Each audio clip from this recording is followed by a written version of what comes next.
Welcome back, Sebastian here. So today I'm going to be doing my Monaco Grand Prix preview. So of course last year, Perez won the race with Sainz second and Verstappen third.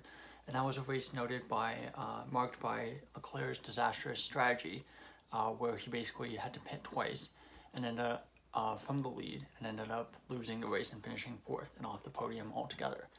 The other memorable moment from that race, of course, was the chaos and the confusion around the start about whether they had to use mandatory wet tires, and then the start being delayed by almost an hour, and then there was a power outage as well, and it was just absolute chaos to start last year's race. So hopefully that doesn't happen again this year, especially given the fact that the last race that we were supposed to have, the Emilia-Romagna Grand Prix, was cancelled, of course. Tires for this weekend are the soft C5, medium C4, and the hard C3, so the softest tires in Pirelli's range.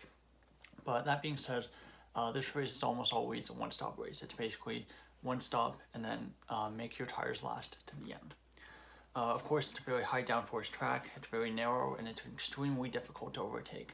Unless you're a front runner coming from the back, there's going to be very few, it's very difficult to overtake, and I expect very few overtakes unless we have something like 2018 or 2019, where we have a very fast car starting towards the back of the grid. Of course, mechanical grip and traction are also very important.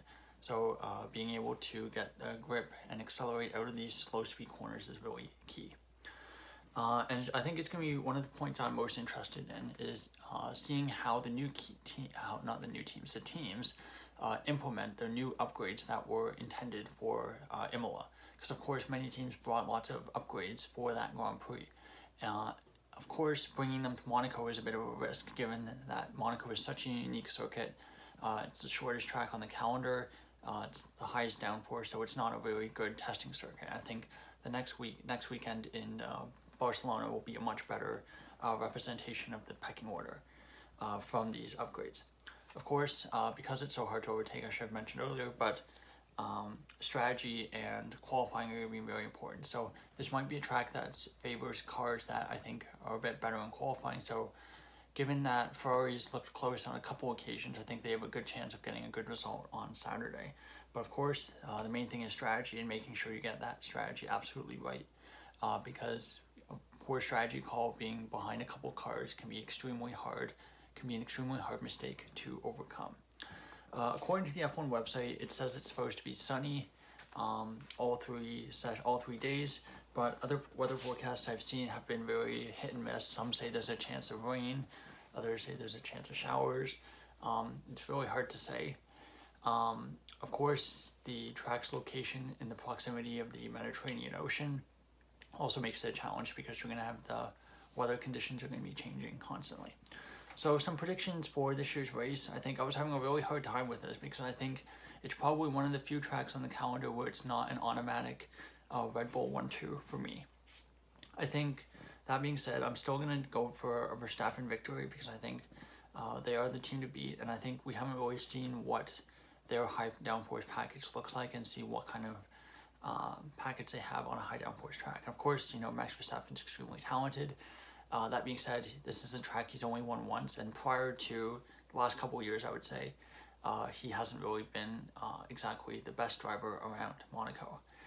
Second, I'm going to go with Charles Leclerc. I think he has enough in the bag in qualifying to make up for maybe that pace differential to the Red Bull. Also, they were extremely good in slow speed corners and in terms of mechanical grip at another street circuit in Baku. So I think they have a good chance of, those are all features I think suit them well at Monaco. And of course, third, I'm going with Fernando Alonso. This is a track that should suit the Astons. But that being said, I don't think Alonso has that extra tenth of a percent, extra tenth of a second in qualifying to make that difference. I think, if this was a very wide open track where overtaking was possible, I think the Astons could be in good shape. I think because qualifying is so important on this track, I think it's going to be really hard for them to make up that qualifying deficit that I think both Alonso and Stroll will have to the drivers around them. So that's all for my Monaco Grand Prix preview. I think obviously it's not the most exciting races usually, but that being said, it's probably the most important and one of the most exciting qualifyings of the season. So I'm really looking forward to that. So I'll be, of course, posting videos all weekend for both qualifying the race and for the Formula 2 as well. So thank you so much for watching, and goodbye.